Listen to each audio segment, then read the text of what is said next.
So we all know this woman, Jacinda Ardern, the very popular and progressive Prime Minister of New Zealand. She has launched into international fame due to her handling of the March 15th mass shooting in Christchurch and her world-class COVID-19 response that basically left New Zealand untouched by the virus other than economically due to shutdowns. But she wasn't so notable all her life, and she only really became well known in New Zealand when she became the deputy leader of her party, the Labour Party, in 2017. Newly minted Mount Albert MP Jacinda Ardern is the clear front runner to replace her, given that she's got the backing of the party's leader Andrew Little and of Annette King herself.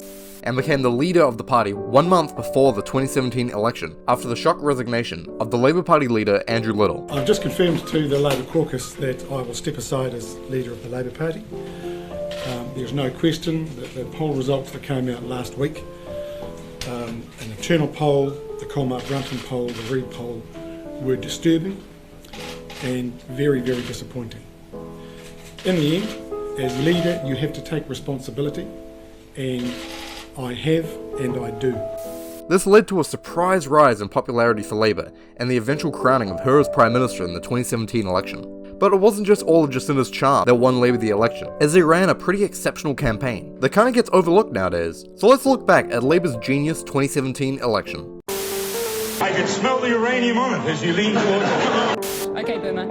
We have the most enormous big gay rainbow across my electorate. They're not going to win an election.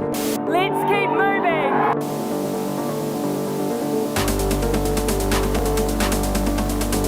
Since 2008, New Zealand had been run by the centre-right National Party, under the very popular leader, Prime Minister John Key. But in a shock announcement on the 5th of December 2016, he resigned the Prime Ministership and gave the reins over to the Deputy Prime Minister, Bill English. John Key says he resigned due to family reasons, but it's pretty clear that he quit so it would give Bill English the opportunity to show the public that he has what it takes to be Prime Minister, before National ran for re-election in 2017, sort of like a test run as Prime Minister, as English was infamous in New Zealand for being the leader of National in 2002, when the party had its worst election loss in its party's history. He really needed to prove himself. But Labour wasn't planning on taking on Prime Minister Bill English head on, and developed a strategy to attack the support partners of the National Party. The way New Zealand politics works is the party forms the government when they hold at least 61 out of the 120 seats in Parliament, or a majority of the seats. National in the 2014 election got 60 seats and needed support from smaller parties to allow them to form the executive. This was the case in the 2011 and the 2008 elections as well. National with 59 and 58 seats respectively for those elections. National enlisted help from 3 parties to form their governments: the ACT Party, United Future, and the Maori Party. Throughout their tenure in power, these parties propped up the National Party, allowing them to have a slim majority in Parliament, while the second, third, and fourth biggest parties sat in opposition. At their peak in 2008, these small parties had 11 seats between them, but after the 2014 election, they only had 4 seats between them.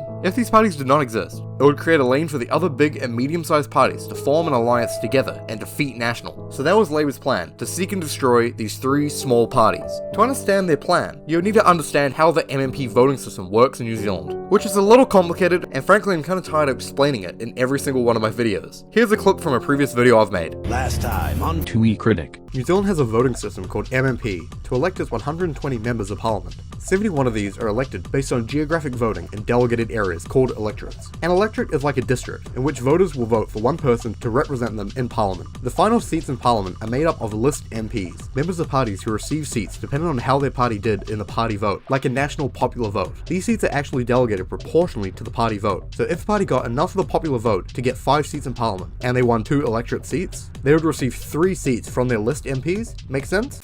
The party vote threshold is also a very important thing to note. If a party in New Zealand does not reach 5% in their party vote, their votes are not counted, as we believe that your support has to be above 5% for us to pay any attention to a small party. But to override this threshold, there is the coattailing rule that has allowed small parties like the ACT Party, United Future Party, and the Maori Party to secure seats without reaching the 5% threshold. The coattailing rule works as follows. If a party wins a local electorate seat, the party no longer has to abide by the 5% threshold. This has allowed these 3 small parties to sneak into parliament with a handful of seats. So Labour's goal should be pretty clear: to defeat Maori, ACT, and the United Future parties, and the National House of Cards will come tumbling down. Labour kind of ran into a brick wall. The ACT Party was an unconquerable hurdle. The Epsom electorate had voted in the right-wing ACT Party since 2005. This is due to the fact the National Party is very clear, telling their people to vote for the ACT Party in Epsom, and to give their party votes to National. This has led to ACT winning Epsom with healthy margins, even though only like 2% of people in Epsom actually vote for ACT with their party votes. Epsom is located in eastern to central Auckland, and is actually the wealthiest electorate in the country, with a median household income of $118,000. This is not the place you'll generally see Labour supporters, as their policies tend to lean towards taxing the wealthy more. So Epsom was kind of a lost cause. It was not focused on as part of their strategy. The Ohariu electorate was another story. If you were a fan of this channel, you've probably seen my video on Peter Dunn, the leader of the United Future Party and the winner of the Ohariu electorate for 11 straight elections. They seem to love him in Ohariu, not only for his personal popularity, but again, National had instructed their voters to support Dunn over their own national candidate. But in the 2017 election, Dunn had become quite unpopular. He was faced with scandal over his handling of classified documents as a minister for John Key's government, and he was also unpopular for his policies over synthetic drugs that had led to claims that his policies had led to the death of 25 people. This synthetic scandal wasn't covered in my Peter Dunn video, and I may need to do a follow-up video on it. Dunn had become increasingly unpopular, with the polls showing him trailing the Labour candidate. Peter Dunn announced that he would not defend a seat in the upcoming election, and quit New Zealand politics on the 21st of August. Peter Dunn has announced he will leave Parliament at the election. Why? He says he's been getting a clear message that voters are looking for change. It's one seat and he's one MP, but by helping him win it, National have had an extra vote in the House. For the Nats, Ohariu has been a win-win. 18,000 party votes for them, plus an MP from another party who supports them. Now what? This allowed Labour's Greg O'Connor to squeak a win in Ohariu, only just beating out the National candidate by 2%. This destroyed the United Future Party, getting them no seats in Parliament and being a big blow to the National Party, losing a support partner.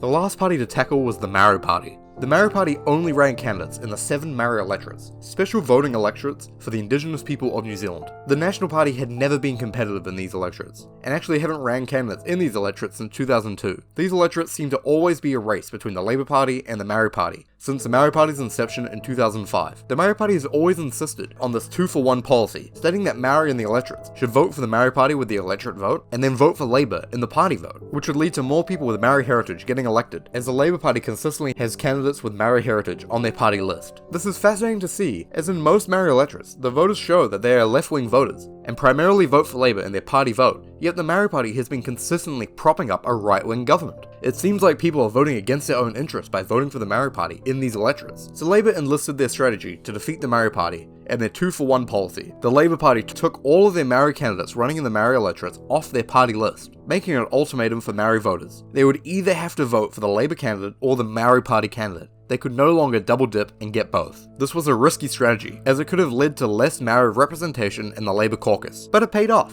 The Maori Party lost every single one of their seats come election time, Labour sweeping all 7 Maori electorates. Although I thought in this town it worked on a sort of one for you, one for me type system. How about all for you and none for me? That's perfect, yes. The Maori Party would have to reflect on their policies outside of Parliament for the next 3 years, before they returned to Parliament in 2020, rebranding themselves as a further left party than Labour, with a sense of regret and remorse for propping up the National Party for so many years. Labour also made a deal with the left-wing Green Party to make these electorate plans work so well. The Green Party promised to not run strong candidates in any of these electorates, to allow the Labour Party to edge wins in these seats, as usually there's a lot of overlap between Green and Labour voters, creating the spoiler effect in electorates, as we have a first-past-the-post system in electorates, which is kinda silly. This led to a decline in Green Party support, kind of a sacrifice in the Green Party to benefit the Labour Party and to help defeat the Maori and United Future parties. As shown by Chloe Swarbrick's electorate win in Auckland Central in 2020, the Green Party does have the capacity to win electorate seats, but seem to have chosen not to do it in the past, for the greater good of the progressive movement. Now, if you're from New Zealand, you're probably yelling at your computer right now, saying, "What about Winston Peters? The election only came down to Winston Peters." And you're kinda right, because none of Labour's shenanigans would have led to any level of success